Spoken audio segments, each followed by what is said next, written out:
আসসালামু আলাইকুম প্রিয় দর্শক, আশা করছি দূরে এবং কাছে, দেশে এবং দেশের বাইরে থেকে যেখান থেকে আমার ভিডিওটি দেখছেন সবাই ভালো আছেন।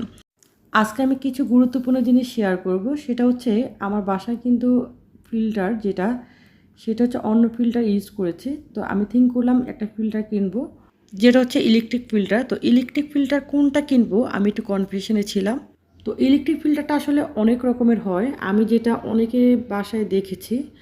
তো এটা কিন্তু অনেক রকমের হয়, যারা আমরা লাগিয়েছি তারা কিন্তু জানি, আর যাদের কনসেপ্ট আছে তারা কিন্তু খুবই ভালো করে জানি। তো আমি যেটা দেখেছি, আমি অনেকের বাসায় দেখেছি ফিল্টারটা লাগায় কিন্তু অনেক রকমের তার থাকে, অনেকগুলো বক্স থাকে, বা এরকম যে ফিল্টার যে পাইপগুলো এগুলো অনেকগুলো থাকে। এগুলো হিবিজিবি, আমি চেয়েছিলাম যে কোনো রকম কোনো হিবিজিবি এরকম থাকবে না, একদম ক্লিন থাকবে, যেহেতু একটা দেখার সৌন্দর্য আছে। আজকের এই ভিডিওটি যারা ফিল্টার লাগিয়েছেন বা চেঞ্জ করবেন অথবা নতুন লাগাবেন তাদের জন্য কিন্তু খুবই হেল্পফুল হবে, আর অনেকটা ইনফরমেশন পাবেন। তো অনেকগুলো ফিল্টার আছে যেগুলো কিন্তু যে পাইপগুলো এগুলো একদম খোলা থাকে, যেটা আমি অনেকের বাসায় দেখেছি। তো আমি থিঙ্ক করলাম যে এটা একদম আমার, এটা একটা বক্স থাকবে, সেই বক্সের মধ্যে সব কিছু থাকবে। তো আসলে এই ধারণাটা একটু ভুল ছিল, কারণ আমি যখন এটা অর্ডার করেছিলাম, আর এই ফিল্টারটা কিন্তু একটা ডিসকাউন্টে কিনেছি, সেটাও আমি বলবো ভিডিওর একটা অংশে, আপনারা জাস্ট দেখুন। তো এটা আমি থিঙ্ক করলাম যে ফার্স্টে যে আমার ডাইনিং স্পেসে লাগাবো, ডাইনিং স্পেসে লাগালে আমার যে ডাইনিং স্পেসের যে আয়নাটা, মানে বেসিনের যে আয়নাটা ওটা খোলা লাগবে। তার জন্য থিঙ্ক করলাম না, এটা কিচেনে লাগালে কিন্তু সবচেয়ে বেশি ভালো হয়, কারণ কিচেনে যে পানির যে যায় যে নলটা সেটা কিন্তু খুব সুন্দরভাবে সেট করা যায়। তার জন্য আমি কী করেছি, এটা কিচেনের মধ্যে সেট করেছি। অনেকে আছেন পানি সিদ্ধটা খেতে পছন্দ করেন, মানে পানি ফুটিয়ে তারপর এটাকে ফিল্টার করে খাওয়া, সেটাকে খুবই প্রেফার করেন। তো অনেকে আমরা চিন্তা করি যে ইলেকট্রিক যে ফিল্টারগুলো আছে এই ফিল্টারের পানিগুলো খেতে খুব একটা ভালো লাগে না, টেস্টটা যেমন অন্যরকম আসে। তবে আমি আমার তরফ থেকে আমি দেখেছি, এটা যখন ট্রাই করা হয় 1 সপ্তাহ মতো খেতে একটু প্রবলেম হয়, 1 সপ্তাহ পরে কিন্তু এটা অ্যাডজাস্ট হয়ে যায়। 1 সপ্তাহ পর এটা কিন্তু একদমই নর্মাল হয়ে যায়, তখন কিন্তু আর বিন্দুমাত্র কোনো খারাপ লাগে না। আর আমার কাছে যেটা মনে হয় এটা একদম বেস্ট। তো এখানে হচ্ছে লাগানোর জন্য উনি আগে কী করেছেন, এটা মাপটা নিয়ে নিয়েছেন যে কতটুকু পরিমাপে আপনারা লাগাবেন।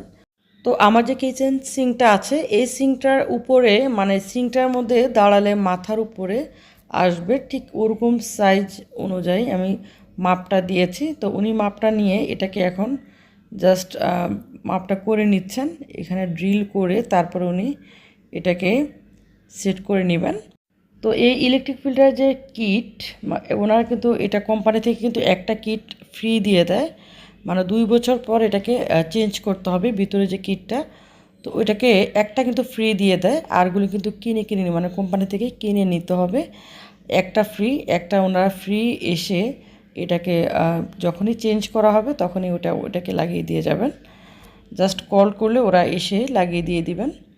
আর আরেকটা কথা বলছি, সেটা হচ্ছে একদম যে 2 বছর পর এটাকে চেঞ্জ করতে হবে সেটা না। এটা 2 বছর হতে পারে, বা এটা আপনার পানিটা আসলে ইউজ করার উপর ডিপেন্ড করে। এই ফিল্টারটা কিন্তু ডেইলি 30 লিটারের উপরে পানি দেয়, মানে 30 লিটারের উপর পানি আপনি নিতে পারবেন। যদি ছোট ফ্যামিলি হয়, ছোট ফ্যামিলি হলে কিন্তু এটাতে বেশি পরিমাণ যেহেতু পানি লাগবে না, তার জন্য 2 বছর কেন, আমি থিঙ্ক করি এটা আরও লং টাইম চলে যাবে। আর বড় ফ্যামিলি হলে এই ফিল্টারটা কিন্তু একদম বেস্ট, কারণ এটাতে ডেইলি 30 লিটারের উপরে আপনি পানি কিন্তু নিতে পারবেন। তো আমি যখন ফিল্টারটা কিনবো ভাবছিলাম, তখন কিন্তু আমি এই ফিল্টার নিয়ে অনেক ইউটিউবে ঘাটাঘাটি করেছি যে আমি কোনটা কিনবো, কোনটা কিনলে বেস্ট হবে। কারণ আমি একদম ফার্স্টে চেয়েছিলাম যে আমার ফিল্টার লাগাবো, ফিল্টার যাতে কোনো রকম কোনো জিনিস দেখা না যায়, ভিতরে কোনো জিনিস দেখা না যায়। কিছু ফিল্টার আছে কিন্তু উপরে গ্লাস সিস্টেম, ভিতরে কিন্তু আপনার সব কিছু দেখা যায়, এরকম এরকম যাতে কোনো কিছু দেখা না যায়, আর এটার মধ্যে কোনো রকম বেশি ঝামেলা না থাকে। তবে আমি আসলে থিঙ্ক করেছিলাম জাস্ট একটা বক্স থাকবে, আর কোনো কোনো তার কিছুই থাকবে না। তো ওই ধারণাটা কিন্তু ভুল ছিল, এই বক্সটাও থাকবে, কিন্তু বক্সের সুবিধা হচ্ছে কি ভিতরে কিন্তু অনেকগুলো জিনিস আছে, অনেক জিনিস আছে যেটা একদম ভিতরে থাকবে কিন্তু দেখা যাবে না, উপর থেকে লুকিংটা সুন্দর দেখা যাবে।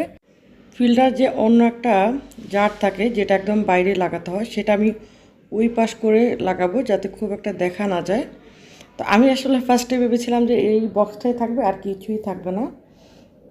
তো এখন দেখলাম যে ওই যে বক্সটার সাথে ওই পাশে একটা কিন্তু যার মতো যেটা লাগাতে হবে সেটা আমি দেখাচ্ছি। উনি ড্রিল করছে ওটা লাগানোর জন্য, ড্রিল করে এখন উনি এটাকে বসাচ্ছেন। এই যে দেখুন এটা লাগাতে হবে, এটা দেখা যাবে জাস্ট। তো এটা উনি লাগিয়ে দিল, লাগিয়ে দেখুন এখানে আমার যে বেসিনের যে ট্যাপটা ছিল সেটার মধ্যে কিন্তু এটা লাইনটা দিয়ে দিয়েছে। দেখুন তারগুলো ব্ল্যাক কালার যে তারটা, এই তারটা হচ্ছে কারেন্টের লাইন, আর হোয়াইট কালার যে তার এগুলো হচ্ছে আপনার যে নলটা, মানে পানি যে যায়, ময়লা পানিটা যাবে। তো আমি অনেকে দেখেছি এটা ডাইনিং স্পেসে লাগায়। ডাইনিং স্পেসে কিন্তু যদি আপনি লাগান, কোনো রকম বেসিন বা কোনো কিছু না থাকে, বেসিনের মধ্যে যদি না লাগান, অন্য জায়গায় যদি লাগিয়ে থাকেন তাহলে কিন্তু এটার নিচে কিন্তু আপনার নিচে একটা পট দিতে হবে, পানি যাওয়ার জন্য কোনো একটা কিছু দিতে হবে, পানিটা চেঞ্জ করতে হবে, অনেক রকম ঝামেলা। আর এটা দেখতেও খুব একটা সুন্দর লাগে না। তার জন্য আমি কি করেছি, আমি আমার কিচেনে এটা লাগিয়ে নিয়েছি। তবে এটা কিন্তু সবচেয়ে বেস্ট হচ্ছে কিচেনে লাগালে এটা পানি যত রকম কত ঝামেলা কোনো কিছুই থাকে না। তো এখন উনি সব কিছু সেট করে দিয়েছেন। তারটা কিন্তু জাস্ট একটা তার থাকবে, কিন্তু দুইটা তার না, কিন্তু একটা তার থাকবে।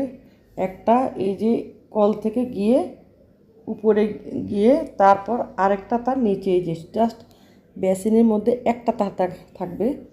দেখুন আপনি দেখতে পাচ্ছেন কিনা ভালো করে দেখুন, একটা তার বেসিনের ভিতরে জাস্ট পানি যাবে এই তারটা দিয়ে। তো এখন আমি এটাকে ওয়ালের মধ্যে একটু সেট করে নিচ্ছি যাতে তারটা না নড়াচড়া করে। এটাকে ভালো করে সুন্দর করে সেট করে নিচ্ছি। তো এটাকে উনি খুলে দেখাচ্ছেন যে ভিতরে কি আছে। যে দেখুন ভিতরে কিন্তু অনেক জিনিস। তো এই জিনিসগুলো যদি দেখা যায় তাহলে কিন্তু এটা দেখতে একদমই সুন্দর লাগবে না। এই যে দেখুন অনেকগুলো জিনিস। তো উনি দেখাচ্ছেন যে ভিতরে এগুলো কি আর এগুলোর নামটা কি সেটাও বলে দিচ্ছিলেন। তো আমি আসলে খুব একটা এক্সপ্লেন করিনি, কারণ ভিডিওটা কিন্তু দেখলে অনেকেই আইডিয়া পাবেন। তো আমি একদম ফার্স্ট টু লাস্ট পর্যন্ত একদম লুকটা যখন এনেছে তখন থেকে সম্পূর্ণটা দেখানোর চেষ্টা করেছি। তো উনি এখন বলছেন যে এটা কিন্তু এখন চালিয়ে দেওয়া হয়েছে, এটা যখন ফুল হয়ে যাবে তখন পানিটা কিন্তু ফার্স্টে ফেলে দিতে হবে। ফার্স্টে পুরো পানিটা ফেলে দিয়ে তারপর আবার চালু করতে হবে, করে যখন পানিটা আসবে তখন ওই পানিটা আপনারা খেতে পারবেন। তো উনি বলল যে যখনই পানিটা ফুল হয়ে যাবে তখনই কিন্তু এখানে সিগন্যাল দিবে যে ট্যাঙ্কি ফুল, এরকম একটা সিগন্যাল দিবে। আর এটাতে সবচেয়ে সুবিধা কি, আপনার যে কোনো জিনিস, আপনার কিটটা ময়লা হয়ে গেলে বা যে কোনো জিনিস পানি ফুল হয়ে গেলে, পানি খালি হয়ে গেলে, একদম সব কিছুতে খুব সুন্দরভাবে এটা উঠে, মানে স্ক্রিনে কিন্তু আপনাকে দেখাবে, সবগুলো সিগন্যাল দিবে। তো উনি দেখাচ্ছে যে এখন কিন্তু পানি ফুল হয়নি, পানি ফুল হলেই তারপর এটাকে সম্পূর্ণটা ছেড়ে দিতে হবে, কলটাকে সম্পূর্ণ ছেড়ে দিয়ে পানিগুলো সবগুলো ফেলে দিতে হবে। তো উনি ফাংশনগুলো সবগুলো একদম ভালো করে বুঝিয়ে দিচ্ছেন। তবে আমি অনেকগুলো ফিল্টার দেখেছি যেগুলো কিট চেঞ্জ করার প্রয়োজন হলে ওগুলোতে কোনো সিগন্যাল দেয় না, মানে আপনার ধারণার উপর আপনাকে এটাকে চেঞ্জ করতে হবে যে আমার পানিটা নোংরা হয়েছে, এটা আপনাকে ধারণা করে নিতে হবে। কিন্তু এটাতে সুবিধা কি, এটা যখনই কিটটা, এই যে এই কিটটা কিন্তু এক্সট্রা করে ওরা দিয়ে দিয়েছে। এই যে দেখুন এই কিটটা যখনই কিটটা চেঞ্জ করার প্রয়োজন হবে তখনই জাস্ট এই কিটটা কিন্তু এসে ওনারা লাগিয়ে দিবে। তো এটা অনেক ফিল্টার হচ্ছে কি ধারণার উপর আপনার কিটটা চেঞ্জ করতে হয়, কিন্তু এটার মধ্যে কিন্তু সিগন্যাল দিয়ে দিবে যে আপনার কিটটা চেঞ্জ করা প্রয়োজন। তো ওনারা কিন্তু এটা ভালো করে বলে দিচ্ছে যে এই কোম্পানি থেকে আপনাদেরকে এক্সট্রা কোডটা দেওয়া হয়েছে, এটা আপনি চেঞ্জ করতে পারবেন। এরপরে যতবার কিনতে হবে জাস্ট 2000 না 2500 টাকার বললো, আমার ঠিক একজ্যাক্ট মনে নেই, সেটা দিয়ে আপনাকে এটাকে চেঞ্জ করতে হবে, মানে জাস্ট ভিতরে কিটটাকে চেঞ্জ করতে হবে। তো এটা এখন আমি বলছি প্রাইসটা কেমন নিয়েছে। এটা হচ্ছে এটা যে ইউনিলিভারের, যেহেতু এটা কোম্পানির প্রাইস হচ্ছে আপনার 34,500। তো এটা যখন আমি রোজার ঈদে কিনেছিলাম, মানে রোজার ঈদের 4-5 দিন আগে হবে আমি কিনেছিলাম, তখন এটা ডিসকাউন্ট দিয়েছে, একটা কোম্পানি থেকে একটা ডিসকাউন্ট দিয়েছে, যেটা 32,500 টাকা দিয়ে আমি কিনেছিলাম। তো এটা কিন্তু আপনারা চাইলে কিন্তু নিতে পারেন। এটা কিন্তু আমার কাছে যেটা মনে হয় এটা প্রাইস একটু বেশি নিলেও একটা বেস্ট একটি জিনিস। তবে আমার কাছে যেটা মনে হয় যখন এই সমস্ত জিনিস কিন্তু সচরাচর যেহেতু কিনা হয় না, তো এটাকে আসলে একদম ভালো দেখেই কেনা উচিত, যেহেতু এগুলো একদম সচরাচর কিনা হয় না। যেহেতু একবারে আমি আমার মতে একবারে যেহেতু কিনা হয় তাহলে একদম বেস্ট দেখে কেনা উচিত। আর এখন দেখুন এটা হচ্ছে জাস্ট ফাইনাল লুক লাগানোর পরে। তো আমার ফিল্টারটা কেমন হয়েছে অবশ্যই কমেন্টস করে জানাতে ভুলবেন না। আর যারা আমার ভিডিওটি নতুন দেখছেন অথবা আমার চ্যানেলটি নতুন দেখছেন প্লিজ চ্যানেলটিকে সাবস্ক্রাইব করার অনুরোধ রইল, আর পাশে থাকা নোটিফিকেশন বেল আইকনটি অল করে দিবেন, কারণ আমি যখনই নতুন কোনো ভিডিও আপলোড দিব আপনার ইউটিউবে সর্বপ্রথম নোটিফিকেশন আকারে চলে যাবে। আমি শুধু রান্না না, আমি বিভিন্ন ধরনের ঘরোয়া টিপস এবং ক্লিনিংয়ের ভিডিও দিয়ে থাকি, যা থেকে আপনারা একটু হলেও ইনশাল্লাহ উপকৃত হবেন। আসসালামু আলাইকুম।